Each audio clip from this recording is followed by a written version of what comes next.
오늘은 웨스트민스터 소요리 문답 67문에서 69문에 해당하는 내용이죠. 10계명 제6계명 살인하지 말라라는 주제를 가지고 말씀의 은혜를 나누겠습니다. 오늘도 우리가 이제 살인이라는 주제를 가지고 예를 들어서 이제 전쟁의 문제라든가 자살의 문제라든가 여러 가지 무척 흥미로운 내용들을 많이 다룰 것입니다. 또 오늘 말씀을 통해서 저와 여러분 가운데 큰 은혜가 있기를 소망합니다. 예, 여기 이제 67문 읽으면서 우리 설교 자료들 보면서 말씀 들어가 볼게요. 제67문, 제6계명은 무엇입니까? 답, 제6계명은 살인하지 말라입니다. 그래서 이제 1번, 제6계명의 근거인데 모든 생명의 주인이 하나님이다라는 거예요. 그래서 이제 제가 이렇게 써놨어요. 인본주의자들이 말하는 생명 대 기독교에서 말하는 생명. 그러니까 우리 기독교에서는 우리의 생명의 주인이 하나님이라는 차원에서 이 살인의 문제를 바라봐야 한다라는 거예요. 그래서 기독교에서 바라보는 이 생명은요, 인본주의자들이라든가 혹은 자연주의자들 혹은 일반 타종교에서 말하는 것처럼 어떤 이게 도덕적이고 윤리적인 이유 때문에 생명 그 자체가 중요해서 우리가 그 생명을 가치 있게 보아야 된다 이렇게 말하고 있지 않다라는 거죠. 그래서 여기 써놨어요. 인본주의자들이 말하는 생명은 윤리 도덕적 차원에서 생명 그 자체에 가치를 둔다. 그죠? 그래서 모든 종교와 인본주의자들이 말하는 생명은 번신론적 관점에서 생명 그 자체가 중요하기 때문에 살생을 금한다. 그러니까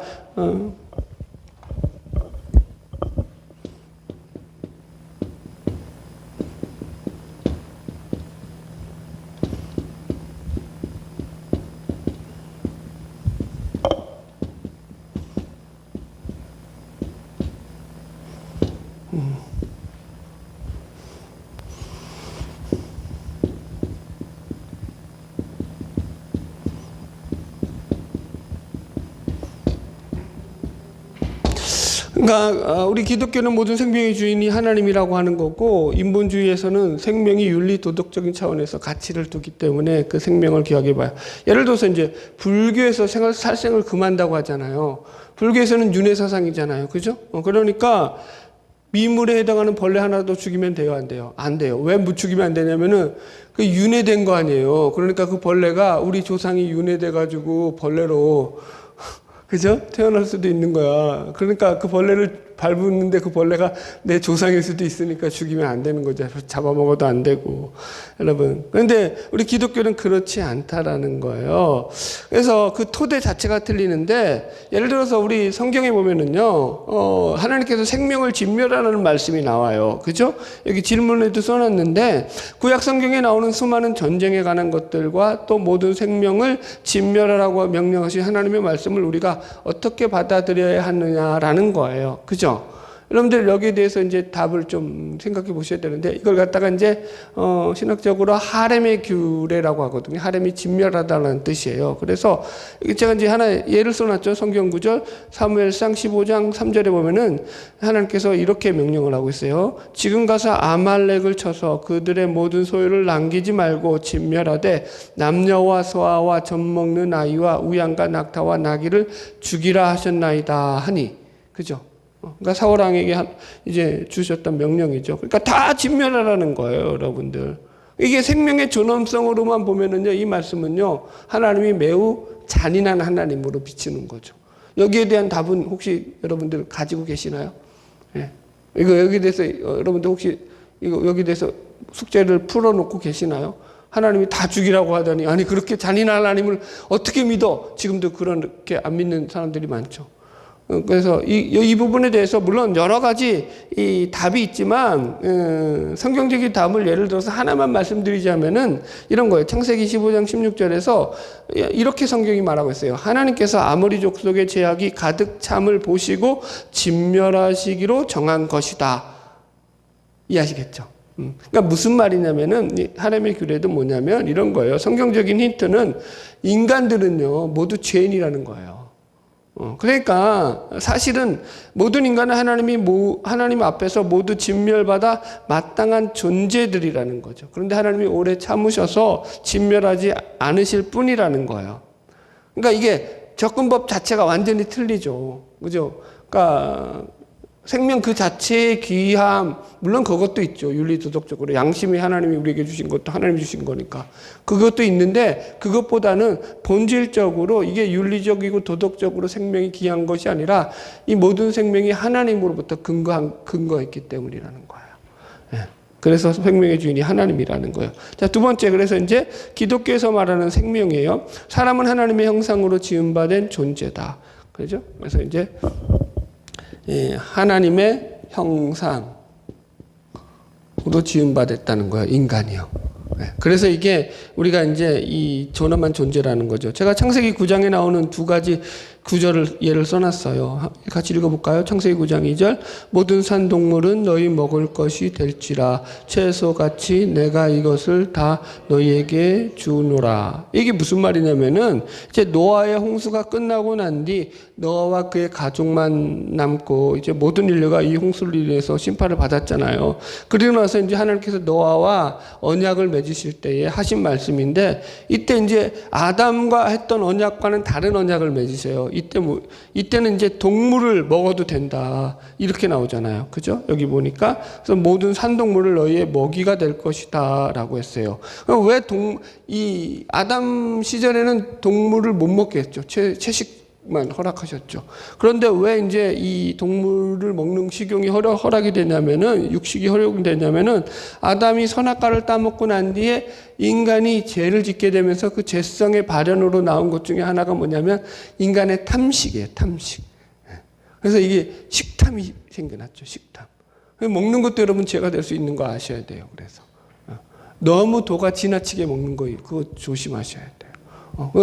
보세요. 모든 질병이 어디로부터 와요? 먹는 것으로부터. 이제 지금은 그렇죠. 지금 그런 시대가 됐죠. 그러니까 그것도 잘못된 거라는 거예요. 어떤 간에 그래서 이 탐식으로 인해 가지고 원래는 채식만으로도 살아갈 수 있었는데 그게 안 되는 거죠. 그래서 육식을 어쩔 수 없이 하나님께서 허용을 하셔요. 그럼에도 불구하고 하나님이 사람에 대한 것은 이렇게 말씀하고 있어요. 창세기 9장 6절 읽읍시다. 시작. 다른 사람의 피를 흘리면 그 사람의 피도 흘릴 것이니 이는 하나님이 자기 형상대로 사람을 지으셨음이라. 그러니까 하나님이 인간은 피를 흘리면 안 된다. 인간을 죽이면 안 된다. 이유를 뭐라고 말한다고요? 하나님이 자기 형상대로 사람을 지었기 때문이다. 라고 우리에게 얘기해 준다라는 거예요. 이걸 동태복수법으로 오해하는 분들이 있는데 동태복수법이 뭐냐면은 같은 형태로 복수를 하는 거예요. 예를 들어서 그 율법에도 나오잖아요. 눈에는 눈, 이에는 이, 생명에는 생명. 똑같이 내가 당한 만큼 상대에게 똑같이 복수를 하는 거죠. 그거 아니에요. 여기서 말하는 건 그게 아니라 이 말씀의 본질은 인간의 생명 안에는 하나님의 형상이라고 하죠. 이게 이제 이마고 데이라고 해요. 이제 신학용어로 이미지 오브 갓이거든요. 그러니까 하나님의 형상을 닮은 존재이기 때문에, 그러니까 하나님의 생명이 그 안에 들어있기 때문에 그 다른 사람의 생명을 경시하거나 가볍게 여기서는 안 된다라는 거예요. 하나님의 생명을 소중히 여겨야 된다라는 거예요. 이해하셨죠?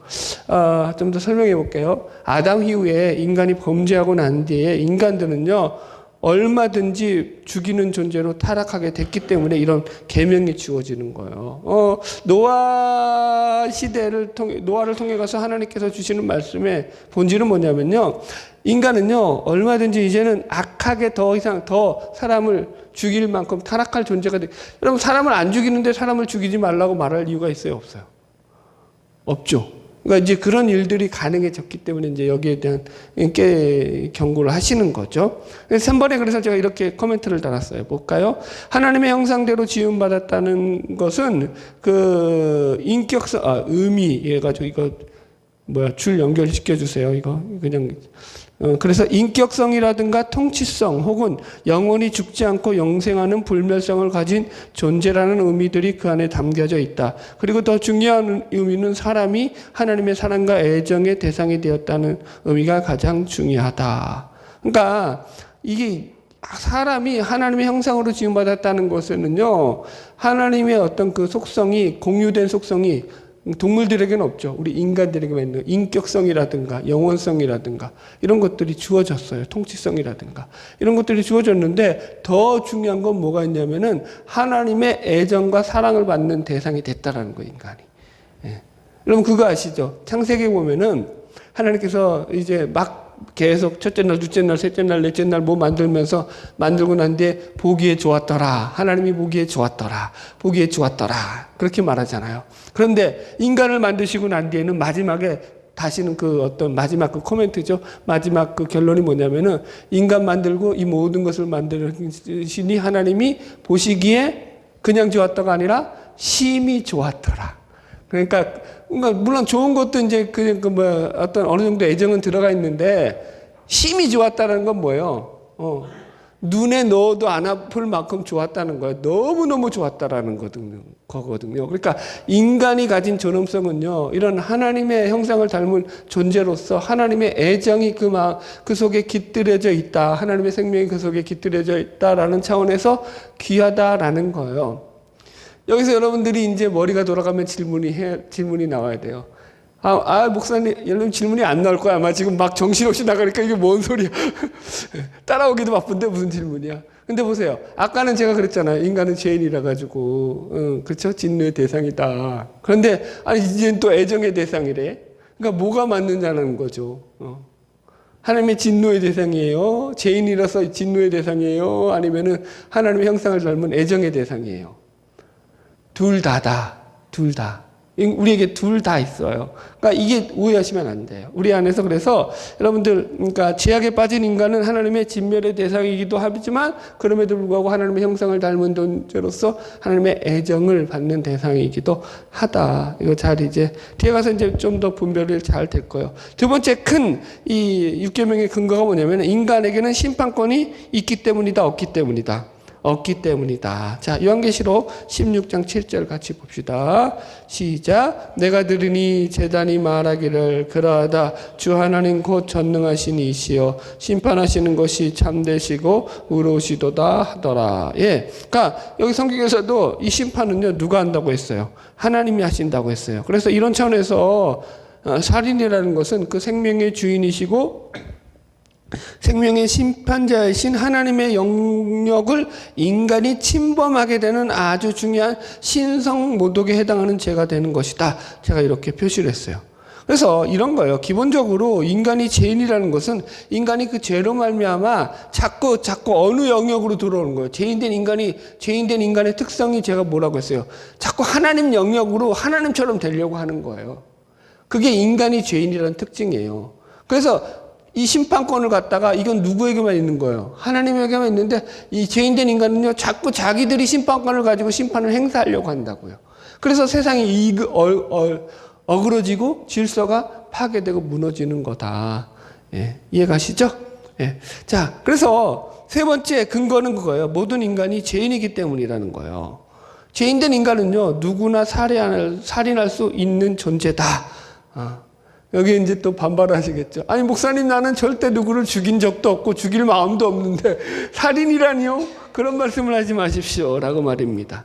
그러나 성경은 뭐냐면 아담이 선악과를 따먹은 이후에 이 죄악이 인간에게 들어오고 난 뒤에 그 죄성으로 말미암아 생겨난 죄 중에 하나가 뭐냐면 바로 살인이라는 거예요.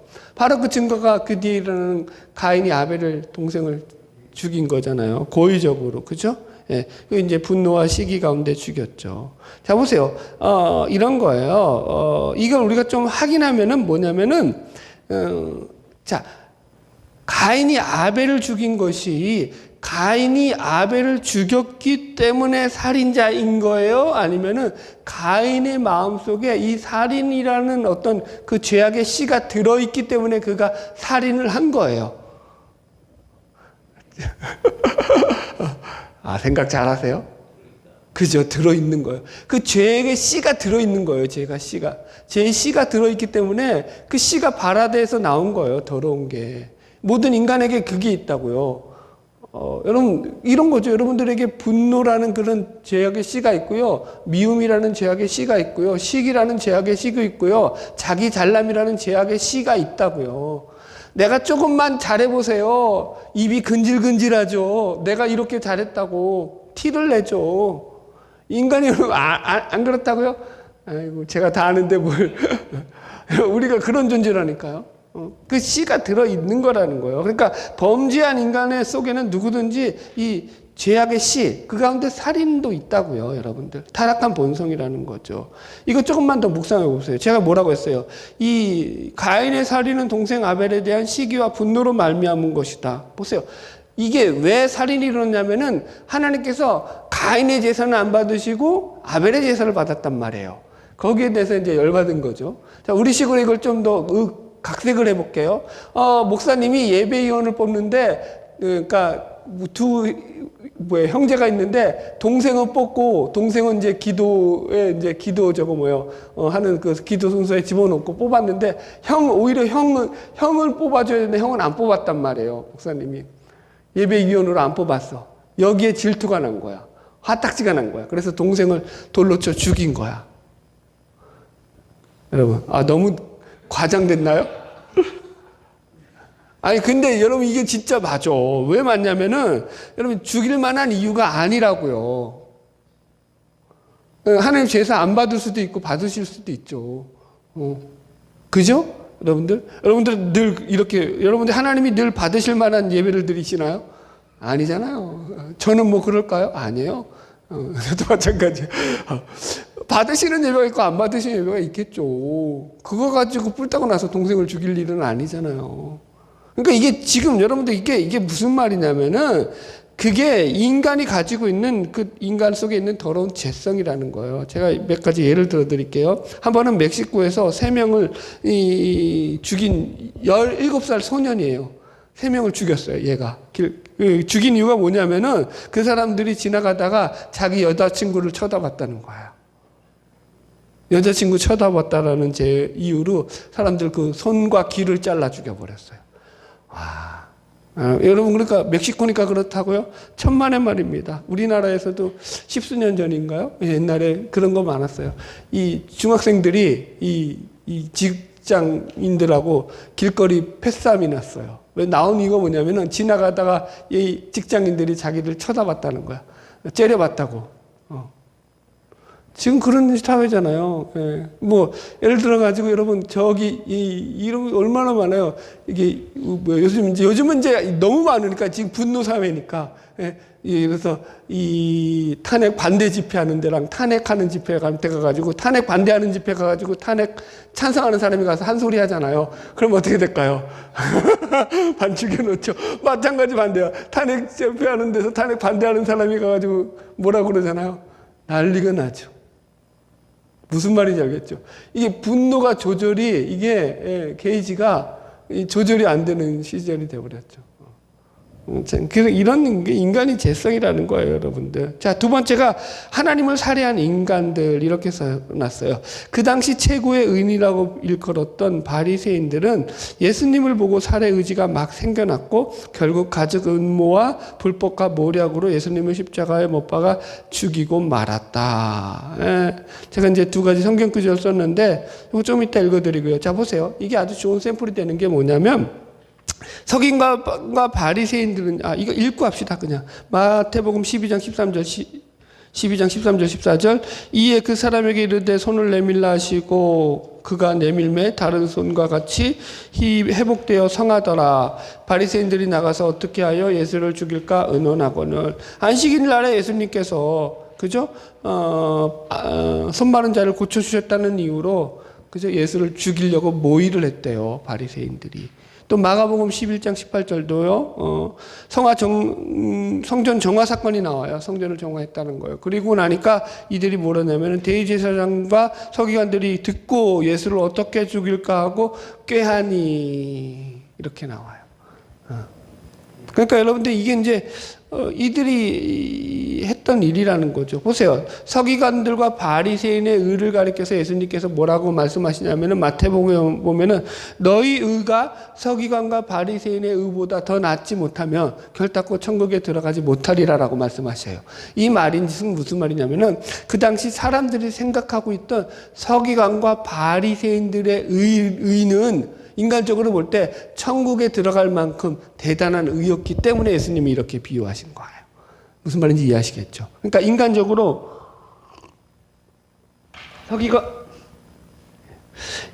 서기관과 바리새인의 의는요 꽤 높이 평가를 받고 있던 그런 의였다라는 거예요. 그죠? 그런데 그 의를 가지고 인간들이 쌓을 수 있는 최고의 의죠. 인간의 의를 가지고 뭐 했다고요? 그들이 하나님이신 예수님을 십자가에 못 박아 죽였다라는 거예요, 여러분들. 예수님을 보면요, 성경 보세요. 바리새인들과 서기관들, 뭐 대제사장들 마찬가지. 이들은요, 예수님을 보면은 저걸 어떻게 죽일까 하면서 막 그 예수를 죽이고자 하는 그 마음의 살인 의도가, 그죠? 그냥 막 솟아올랐어요. 죽이고 싶어가지고 막 안달을 하는 것이 성경에 아주 자세히 묘사되고 있죠, 여러분들. 여러분, 그럼 보세요.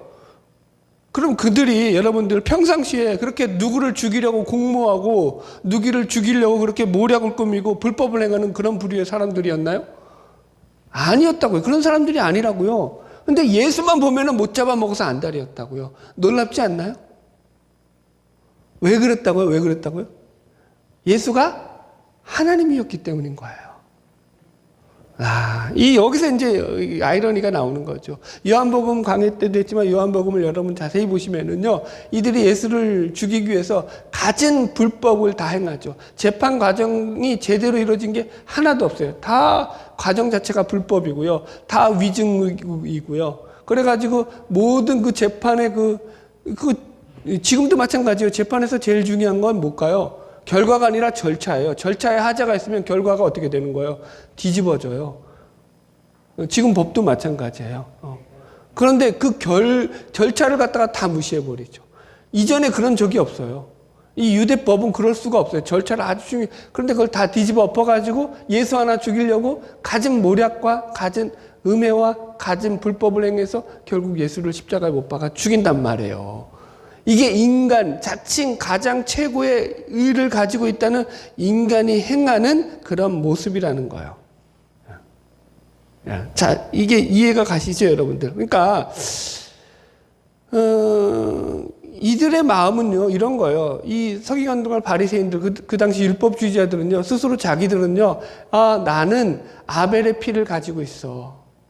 나는 의인의 피를 가지고 있어. 라고 생각을 했다고요. 그런데 뚜껑을 열어보니까 진짜 하나님이 와서 대면하니까 그들의 피에는 뭐가 흐르고 있었다고요?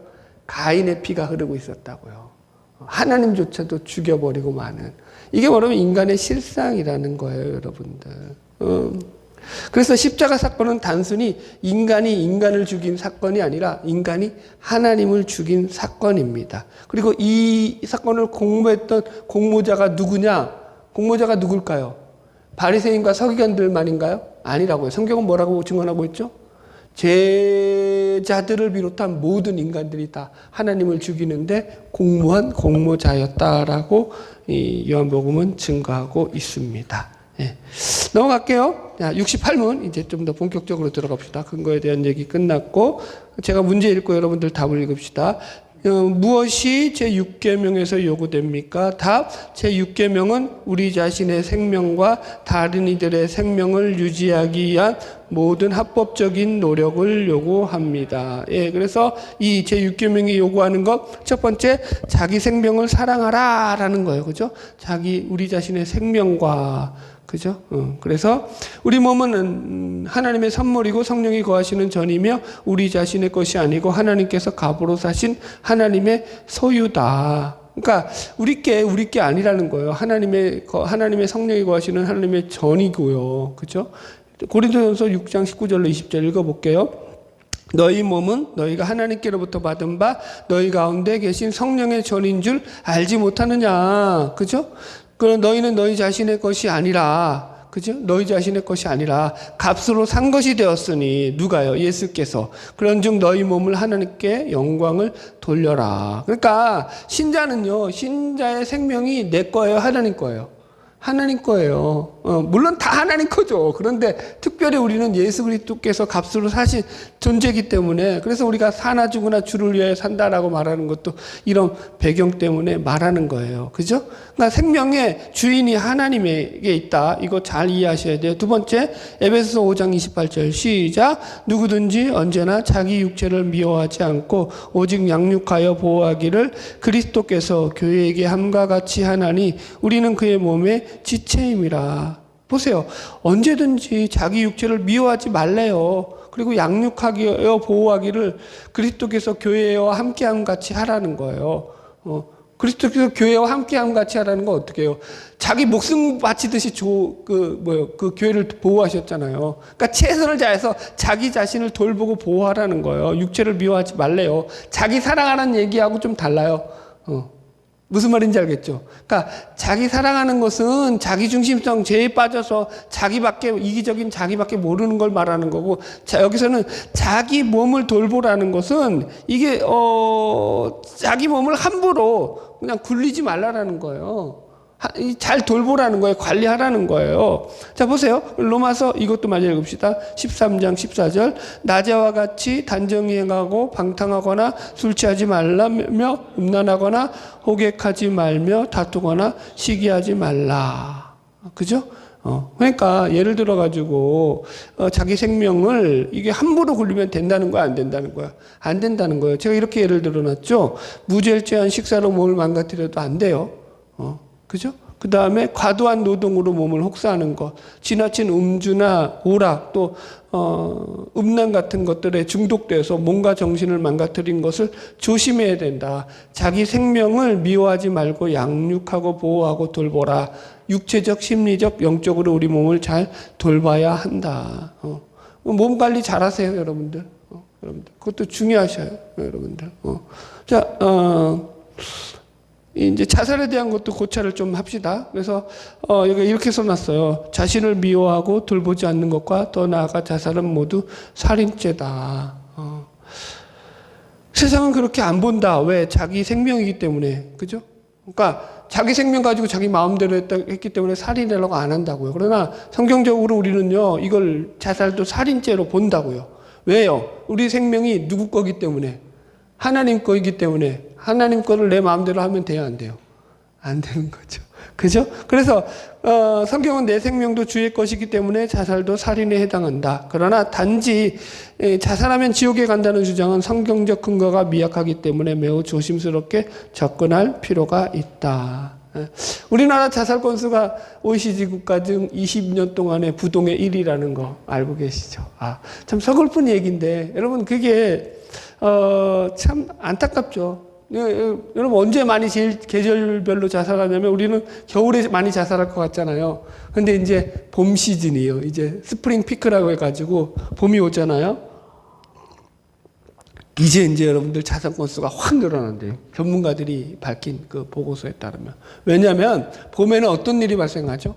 이제 봄에는요, 입학이 있고, 그 다음에 또 졸업이 있고, 또 이 직장 내에서는 승진이 있고 또 자리 이동이 있고 막 이러면서 이 변화가 많이 일어난단 말이에요. 그리고 이제 밖으로 이제 사람들이 돌아다니기 시작하잖아요. 날씨가 좋아지면서. 그러면서 이제 환경이 어떻게 되는 거예요?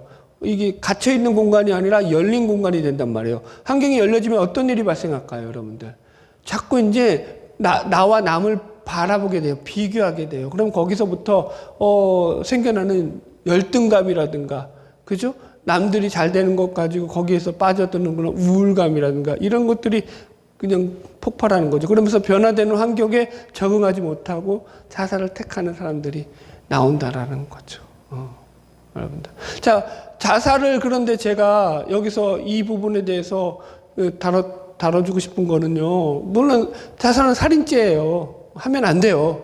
그런데 그렇다고 해가지고 이 자살하면 지옥 간다라고 말할 수 있느냐라고 하면은 여기에서는 접근을 잘해야 돼요. 옛날에는 그냥 다 목사님들 자살하면 지옥 간다 해버렸잖아요. 어떻게 생각하세요? 하여튼 잘 배우셔야 돼요. 이게 왜 문제가 되냐면 성경에서 일단 성경이 근거를 둬야 돼요. 성경에서 근거가 희박해요. 물론 성경에서도 자살한 인물들에 대한 내용들이 몇 명 나오죠. 많이는 안 나와요. 예를 들어 가지고 사울 왕이라든가 사울의 부하라든가 압살롬의 반란 때에 이제 다윗에게 다윗을 배반하고 압살롬에게 붙어 가지고 다윗을 모반하려 했던 그 아이도벨이라는 그 누구예요? 그 다윗의 아내 누구야? 갑자기 바세바 그죠? 바세바의 그 할아버지잖아요. 그러니까 이제 뿔따구가 나가지고 그렇게 하려고 했다가 결국 자기가 실패하니까 자살하잖아요. 그죠? 아이도벨이라든가 이런 사람들이 나와요. 시므리 왕도 자살했고요. 그런데 중요한 것은 그러면 성경에서 이 구약 성경에서 이 자살한 사람들에 대해서 어떻게 뒤에 평가를 내리느냐? 평가를 안 내린다고요. 이걸 우리가 잘 유념할 필요가 있다라는 거예요. 그러니까 구약 성경에서 이걸 평가하지 않는다라는 것은요. 하나님께서 특별히 선지자들을 통해 가지고 예언가들을 통해 가지고 이 자살에 대해 가지고 어떤 말씀을 전한 적이 없기 때문이라는 거예요. 우리가 같이 잘 유념할 필요가 있는 거죠. 왜 말씀을 안 하셨죠? 여기는 평가를 보류한다는 것이 맞는 거예요. 그죠? 그래서 함부로 우리가 평가를 내리면 안 되는 거예요. 그러므로 교회에서도. 보통 교회에서 예를 들어 가지고 자살한 사람들은요, 지옥에 갔다는 단정이죠. 단정하에서 교회에서 장례식도 안 치러줘요. 그러면 유족을 2번 죽이는 꼴이 되는 거죠. 유족들을. 자살한 그 가족을, 고인을 가진 그 유족들의 마음은 얼마나 더 고통스럽겠어요. 그죠? 여러분들. 그렇기 때문에 이런 것들은요, 고인에 대한 도의적인 예의도 아닐 뿐만 아니라 우리가 하나님께서 어떻게 결정했는지 정확히 알 수가 없는 거예요. 여러분, 목사나 선교사들 중에서도 자살하는 사람들이 있죠. 우울증으로. 지금은 또 워낙 시대가 이러다 보니까 정신병으로 인해서 우울증이라든가 여러 가지 정신질환으로 자살하는 사람들이 있다고요. 신자들 가운데서도. 그걸 어떻게 바라봐야 되냐고요. 유보하시라고요. 평가하지 마시라고요. 이해하셨죠? 하나님께서 결정하실 문제고, 우리가 맡아야 될 몫은 못 가요. 그럼 우리에게 맡겨진 몫은 못 가요. 그렇게 돌아가신 그 고인 때문에 고통을 겪는 유족들을 찾아가 위로하는 거죠. 고통이 더 배가 되지 않겠어요? 그 유족들은? 그거 말하면은 말도 못 해요. 오히려 그런 유족들을 더 많이 찾아가서 더 위로해주고 더 따뜻하게. 복음이 그거 아니에요? 그들에게 생명의 복음을 전하는 거죠, 여러분들. 고인이야 하나님이 결정하실 문제이기 때문에 우리가 왈가왈부할 필요가 있어요, 없어요? 그거 갖고 제발 좀 너무 가지 말라고요. 너무 가지 말라고요. 우리는 지금 살아있는 사람들, 이 땅 가운데서 잘 살아내야 될 사람들을 위로하고 격려하고 함께 가야 될 책임과 의무가 신자들에게 있는 거죠. 예. 이해하셨죠? 여기까지만 할게요. 또 너무 가면은. 그래서, 우리가 잘 유념할 필요는 있다. 자, 넘어갈게요. 2번째, 이웃의 생명을 사랑하라. 포괄적 적용이라고 했어요. 여기서 포괄적 적용이라는 것은 단순히 생명을 죽이지 않는 차원에서 벗어나 그 생명을 존귀히 여기고 그 생명을 풍요롭게 만들라는 것이다. 제가 이렇게 이 포괄적 적용을 한 근거는요, 물론 예수님의 말씀 때문이에요. 신약 성경에 보면 예수님께서는 이 살인하지 말라는 문제를 가지고 단지 사람을 죽이지 않는 것만이 살인이 아니고 그 생명을 멸시하고 가볍게 여기고 그 생명에 대해서 조롱하고 인격을 모독하는 것조차도 살인이다. 형제에 대해서 나가라고 하고 미련한 놈이라고 하고 욕하는 것들 다 지옥불에 떨어질 줄 알아. 제가 한 말 아니에요. 예수님이 하신 말씀이에요. 그죠? 그러니까 우리가 이걸 포괄적으로 예수님의 말씀에 따라서 적용해야 되는 거예요. 제가 이제 열왕기 상에 나오는 예를 들어드렸어요. 열왕기 상 18장 4절에 보면은 이 오베다라는 사람이 나와요. 이세벨이 여호와의 선지자들을 멸할 때에 오베다가 선지자 100명을 가지고 50명씩 굴에 숨기고 떡과 물을 먹였더라. 이렇게 나와요. 그러니까 아방 시절에 이 오바댜가 왕궁 맡은 자예요. 궁정 관리자라고 생각하시면 돼요. 쉽게. 이 오바댜가 이세벨이 이제 여호와의 선지자들을 다 죽이려고 하니까 자기 목숨을 걸고 이 선지자 100명을 갖다가 숨겨준 거예요. 그래서 반반씩 나눠서 한 곳에 너무 많이 가면 또 들킬까봐 50명씩 무리를 져가지고 동굴에 숨겨서 거기에 먹을 것들을 제공하면서 그들을 살렸다고요. 이런 거죠, 여러분들. 그러니까 우리는 생명을 살리는데 우리가 쓰임 받아야 되는 거죠. 아멘? 네. 여기 보세요. 신자는 나이와 성별, 나라와 민족, 장애와 병에 대한 차별을 철저히 반대해야 한다. 이게 포괄적이라고 하니까 이거 이 포괄적 차별금지법 그거 하자는 그게 아니라 그쪽으로는 가지 말고요. 그거 잘못된 거고 이게 이제 이렇게 생각하셔야 되는 거예요.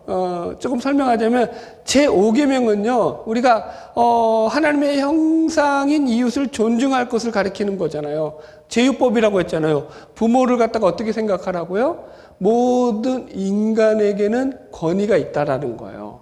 모든 인간이 가진 권위로 받아들일 때 그럼 모든 인간은 그 권위를 가진 모든 인간은 그가 존중받을 만한 그런 자격이 있다. 우리는 그렇게 인간들을 대해야 한다라는 게 제5계명의 핵심 메시지였다면 제6계명은요. 하나님의 형상을 닮은 인간으로서 그 인간 자체가 하나님의 생명과 하나님의 애정 가운데서 존재하는 대상으로서 얼마든지 우리도 그를 하나님의 눈으로 애정을 가지고 대하고 바라봐 줘야 될 책임이 있다. 뭐 이렇게 정리할 수 있겠죠. 이해하시겠죠, 여러분들? 예. 그러니까 훨씬 더 좀 넓게 보자고요. 사람들을 대할 때. 예. 자, 넘어갈게요. 자, 그러면 금지한 거. 제69문 무엇이 제6계명에서 금지됩니까? 답 같이 읽을까요? 시작. 제6계명은 우리 자신이나 이웃의 생명을 불의하게 빼앗거나 거기에 이르게 하는 것은 무엇이든지 금합니다. 예. 그래서 금지하는 것. 첫 번째. 인격 살인도 살인죄에 해당한다. 뭐 육체적, 정신적, 심리적 살인 다 해당하죠. 그래서 마태복음 5장 22절 같이 읽읍시다. 시작. 나는 너희에게 이르노니 형제에게 노하는 자마다 심판을 받게 되고 형제를 대하여 라가라 하는 자는 공회에 잡혀가게 되고 미련한 놈이라 하는 자는 지옥불에 들어가게 되리라. 예.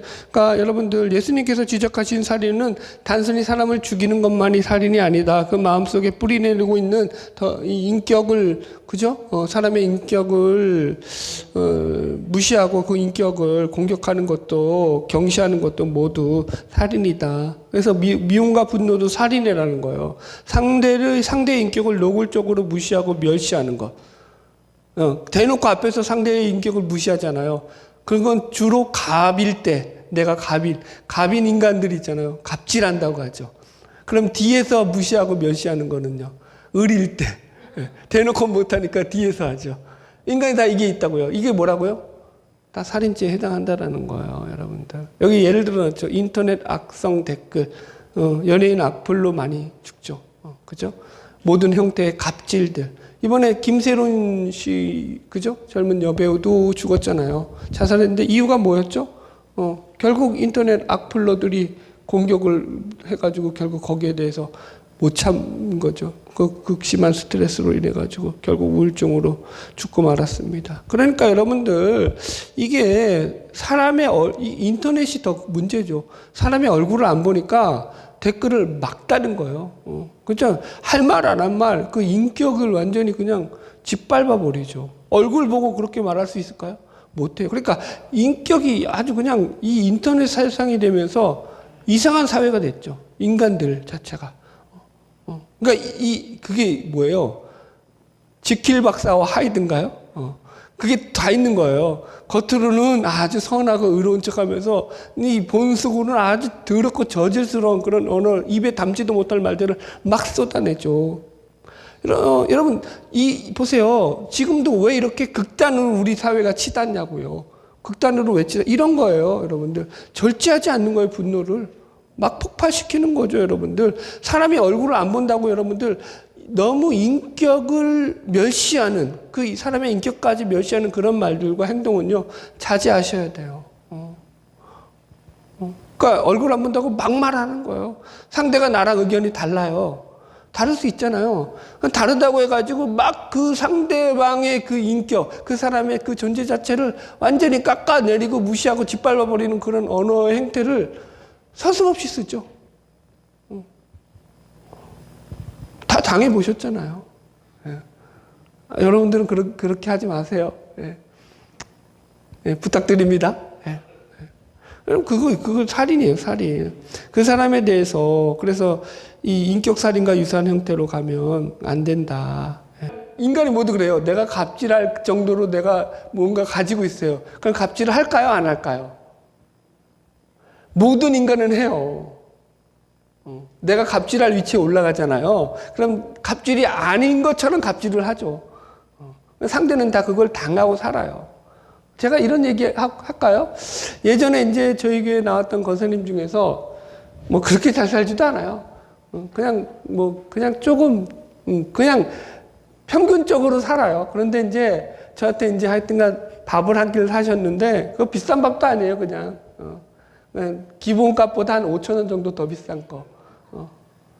그런 거 사주셨어요. 조금 난 거죠, 그러니까. 그러면서 그분이 그런 얘기를 해요. 아이고, 그럼 저는 그래도 목사님은 이 정도 레벨의 음식은 드셔야 된다고 생각합니다. 이 정도 음식은 드시고 사셔야 된다. 고급 음식이라 이거죠.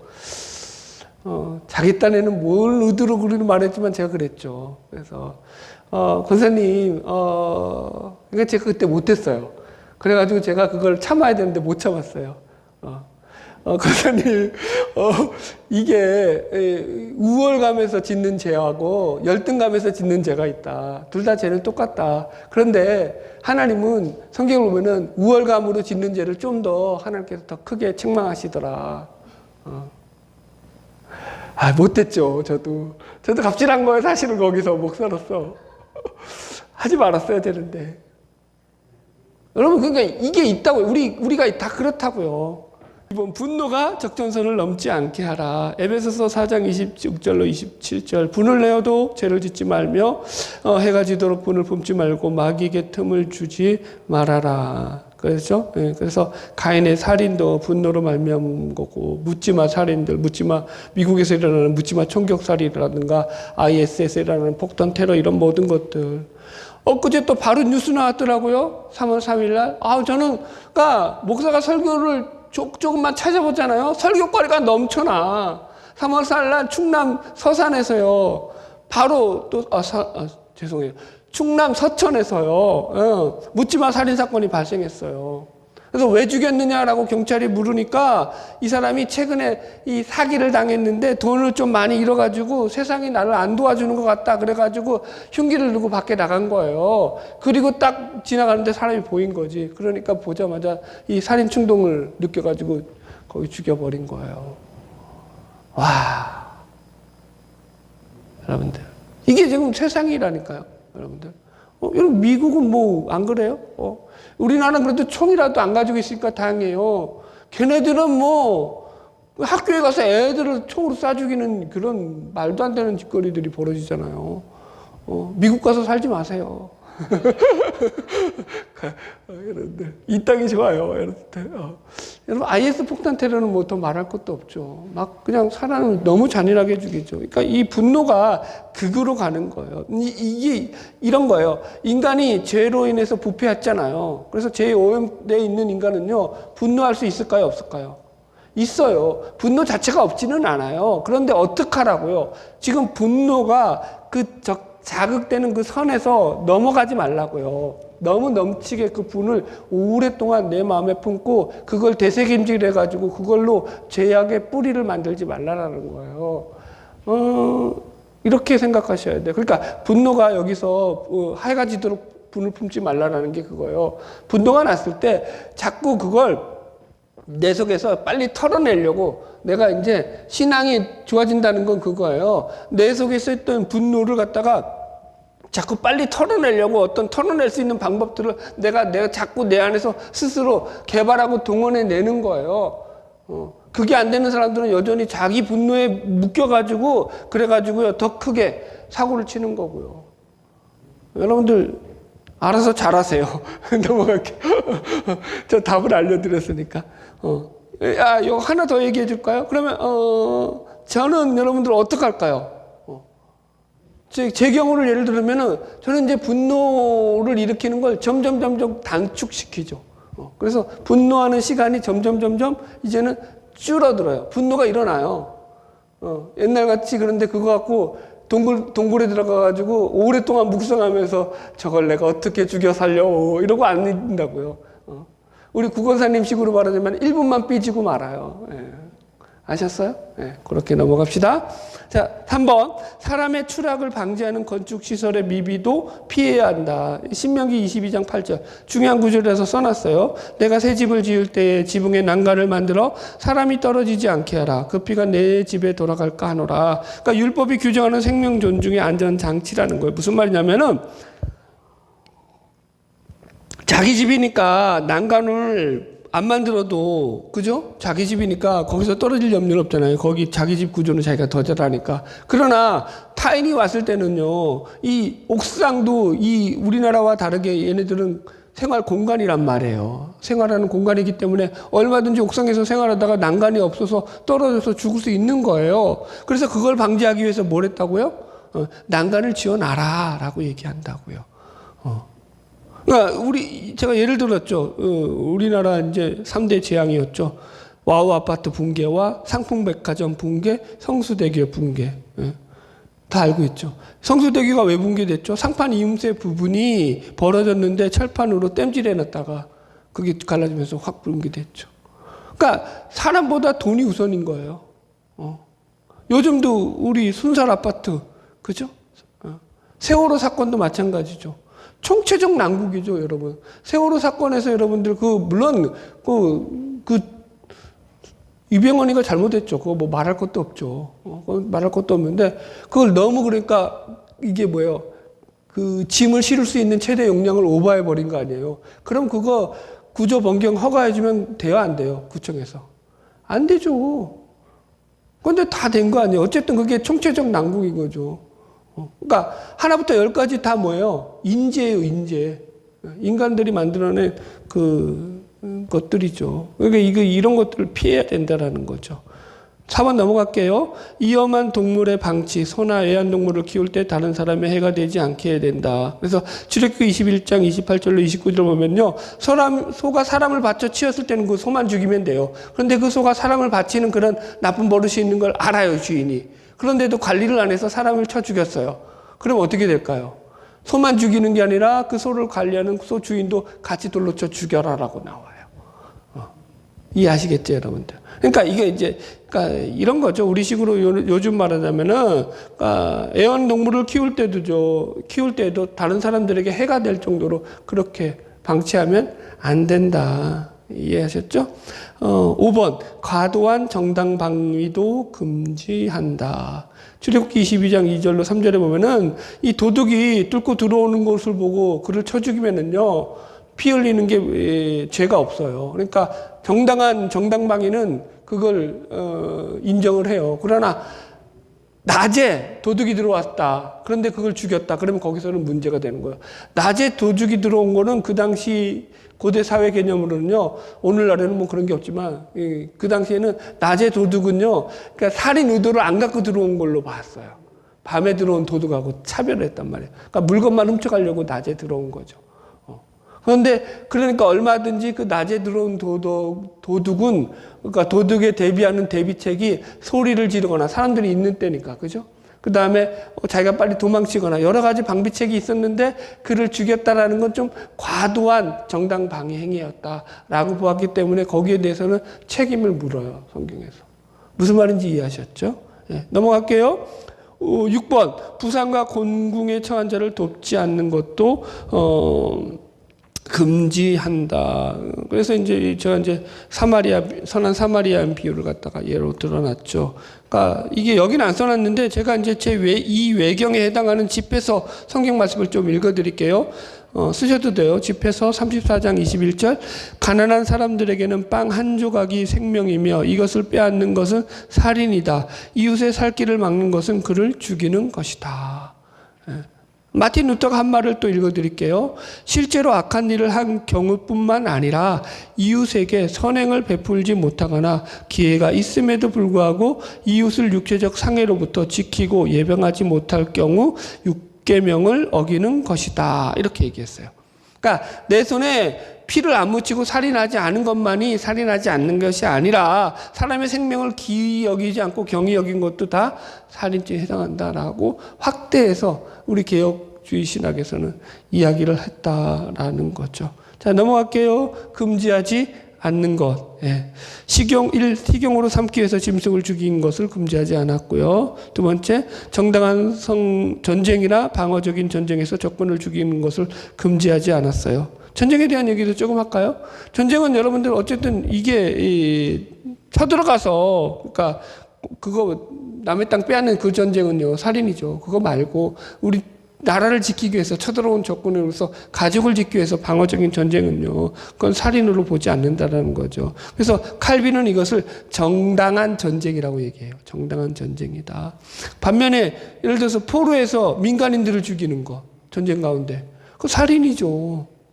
이해하시겠죠? 그러니까 이 전쟁 자체를 갖다가 예를 들어서 우리 개혁주의에서도 제세례파 같은 것은 전쟁 자체에 대한 반대예요. 무조건. 그래서 전쟁은 사람을 죽이는 거기 때문에 안 된다. 그럼 내 가족들은 다 죽어도 되나요? 그러니까 논리가 안 맞는 거지. 잘못된 거지. 그러니까 그런 부분들을 좀 옛날에 이런 일이 있어요. 실화인데 제세례파 교인이 이제 적군에게 쫓겨가지고 도망을 막 치는 거예요. 적군들이 쫓아오는 거야. 그러니까 적군이 이제 쫓아오다가 이 얼음을 건너가다가 얼음물에 빠졌어요. 깨져서. 제세례파 교인이 그냥 가면 되잖아요. 어떻게 했을까요? 그 사람 건져준 거예요. 그리고 그 사람한테서 자기는 죽임 당한 거야. 좀 그렇죠. 서글픈 우하죠. 제세례파 교인이라든가 여호와의 증인도 그렇죠. 여호와의 증인 전쟁 반대하면서 군대 안 가는 거, 짐짓 거부하는 것도. 그러나 나라를 지키는 거 여러분들 그것도 중요하죠. 여러분들 사실은 방어적인 전쟁 나라를 지켜야지 우리가 살 거 아니에요. 그죠? 그래서 넘어갑시다. 이 정도 했으면 된 것 같고요. 3번 서형수를 죽이는 것도 금하지 않는다. 국가가 사형 선고를 내려서 사형수를 죽이는 것을 성경은 반대하지 않아요. 예를 들어서 사람을 쳐 죽인 자는 똑같이 돌로 쳐 죽여라. 동태복수포. 근데 이게 고의성이 있어야 되는 거죠. 여기서도 이런 부분들은 물론 좀 있고요. 그래서 여러분들 이런 부분들이 있고 4번 자기 방어를 위해서 정당 방어하는 것을 금지하지 않는다. 그래서 아까도 얘기했지만 도적이 뚫고 들어옴을 보고 그를 쳐 죽이면은 피 흘린 죄가 없다라고 했어요. 이래가지고 이제 우리 제 6계명의 내용들을 좀 빨리빨리 제가 할 수 있는 오늘 최고로 빨리 끝났어요. 제가 얼마나 스킵을 열심히 했는지 할 말은 많았지만 줄였어요. 그래도 이제 이 6계명이 포괄적으로 우리에게 전하고자 하는 이 메시지는 우리가 충분히 이해했을 것 같아요. 단순히 사람을 안 죽이는 것으로 끝날 문제가 아닌 거죠. 하나님의 형상을 닮은 인간의 그 존엄성에 대한 부분들을 우리가 고려해야 되고요. 하나님이 사랑하는 대상이라고 바라볼 때 여러분들 우리가 그를 더 존귀히 여길 수 있을 것입니다. 적용점 네 가지 보겠습니다. 첫 번째, 사람을 판단하는 기준, 소유, 능력, 신분, 학력, 정신, 성별, 인종, 장애의 여부로 사람을 대하는 태도가 결정되지 않게 합시다. 그래서 여러분들 우리가 잘하고 있을 거예요. 여러분들 잘하고 있을 이람이 있고요. 그 세상에서 조심하셔야 되는 거죠. 그러니까 두 번째, 인격살인을 금합니다. 타인을 향한 인격살인을 금합시다. 그죠? 그러니까 말도요, 여러분들 우리가 잘 가려서 해야 돼요. 그냥 내가 흥분했다고 해서 그냥 상대에게 너무 공격적인 언어는요, 될 수 있으면 여러분들 내가 자신 없잖아요. 그럼 어떡하라고요? 그냥 전화하다가도 그냥 전화 끊어버리세요. 그게 나아요. 그냥 말을 막는 게 낫지. 내 할 말 다 하고 나 속 풀었어. 그리고 그 다음에는 어떻게 될까요? 얼굴 못 보죠. 그래서 늘 조심하셔야 돼요. 특히 다혈질인 사람들, 여러분들. 여러분, 제가 천국에 못 가는 확실히 천국에 100% 이 사람 못 간다고 했던 그 부류, 한 부류가 있잖아요. 다른 부류는 내가 장담을 못 하는데, 어떤 사람이라고요? 갑질하는 인간. 절대 천국에 못 가요. 여러분, 천국에서도 갑질하면 여러분, 하나님이 답이 있을까요? 없을까요? 하나님도 답이 없어요. 갑질하는 인간은 천국에서 어떻게, 갑질하는 하나님이 어떻게 답이 있어요? 여러분들. 그러니까 여러분들, 늘 조심하셔야 돼요. 우리가 이런 부분들. 하긴 갑질을 당하면 당했지 하지는 않을 것 같으니까 넘어갑시다. 3번 열등감과 자기학대, 자살하면 안 되는 이유를 묵상해 봅시다. 여러분, 생명은 내 게 아니라 하나님 거기 때문에 이런 부분도 조심하셔야 되는 거예요. 내 생명을, 내 몸을 잘 다스리고 관리하는 것도 중요하다. 그래서 이게 여러분들 늘 조심하셔야 돼요. 저희도 마찬가지예요. 나이가 들면 알잖아요. 여러분들 서글픈 거 너무 많죠. 너무 많죠. 뭐라고 표현하죠? 그거 앉았다가 일어나는 거. 젊을 때 여러분들 앉았다가 일어나는 게 무슨 일이야. 그냥 늘상 앉았다가 일어나는 게 그냥 평상시 그냥 하는 짓이죠. 그죠? 제가 그러다가 앉았다가 일어나는데 팅 할 때가 있어요. 그러면 늙었구나. 참 서글프죠, 여러분들. 지금 이게 공감이 안 되면 나보다 나이가 젊은 거야. 그 다음에 마지막 분노 조절하기. 일상의 생활 속에서 분노가 잘 조절되고 있는지를 늘 점검해야 된다. 그죠? 그러니까 결국 내가 내 안에서 이 죄악의 씨를 갖다가 잘 다스리지 못했기 때문에 그게 이제 죄악의 열매로 맺혀지는 거거든요. 그게 더 나아가는 거고. 그게 발전하지 않도록 늘 조심하셔야 돼요. 내가 조심하지 않으면은요, 내가 그거 자꾸 조절하지 않으면은요, 그게 어느 선을 넘어가잖아요. 커트라인을 넘어가잖아요. 그러면은, 그때는요, 보세요. 나중에는, 처음에는 내가 인간이 술을 먹는다고 하죠. 시간이 지나면. 술이 인간을 먹는 거예요. 여러분들. 그건 뭐라면 답이 없는 거예요. 그거 갖고 여러분, 보세요. 연예인들 가운데서도 실수를 뭐 때문에 하죠? 그죠? 그런 것들로 실수하는 거잖아요, 다. 사람들이 그런 걸로 실수한다고요, 여러분들. 안 마시면 제일 좋죠. 그러나 정 못 나는 그거 못 끊겠다.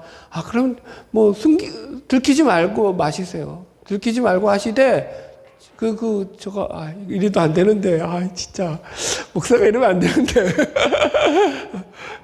11계명, 들키지 말아라.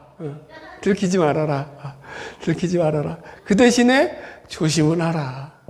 조심을 하셔야죠. 늘 조심하시고. 그러니까 내 몸을 내가 잘 관리하셔야 되는 거예요. 내 감정이 나빠지면요, 병은 내 몸으로 오지, 내 감정을 나쁘게 했던 그 인간에게 안 간다고요. 아셨죠? 그래서 늘 자기 관리 잘 하시고, 또 타인을 향해서 화목케 하는, 화평케 하는 그런 사람으로서. 화평케 하는 자는 복이 있나니 그들이 하나님의 아들이라 일컬음을 받을 것이라고 하신 말씀처럼 날마다 은혜 가운데 승리하는 저와 여러분 되기를 주의 이름으로 축복합니다. 기도하겠습니다. 하나님